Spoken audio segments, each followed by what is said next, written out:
2026-এ পবিত্র হজ পালন করার জন্য এসেছি।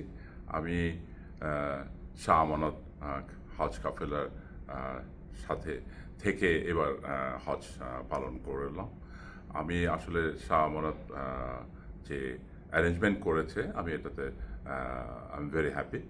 তাদের ফেসিলিটিসগুলো এটা একটা ম্যাসিভ ব্যাপার, বিকজ এখানে একসাথে প্রায় 1.7 মিলিয়ন মানে 17 লক্ষ প্রায় 18 লক্ষ লোক একসাথে হজ করে। সুতরাং এটা ম্যানেজমেন্ট একটা ভেরি ভেরি ডিফিকাল্ট জিনিস। বাট আমি বলবো যে শাহ আমানতের যারা মোয়াল্লেম ছিলেন, তাদের যারা স্বেচ্ছাসেবক হিসাবে কাজ করেছে, তাদেরকে আমরা সবসময় পেয়েছি। এনি চ্যালেঞ্জ যেগুলো ফেস করা হয়েছে সেগুলো ওনারা অ্যাড্রেস করেছে, সলভ করেছে, এবং আমি মনে করি যে তারা অনেক ভালো কাজ করেছে।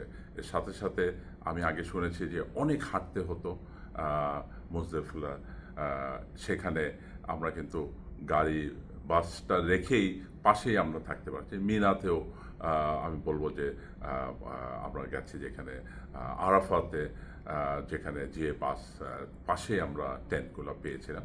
টেন্ট অ্যারেঞ্জমেন্ট খুবই ভালো ছিল। সর্বোপরি আমি যেটা আমি জেনেছি, আমরা দেখেছি যে এটা একটা খুব ডিফিকাল্ট একটা টাইমের ব্যাপার।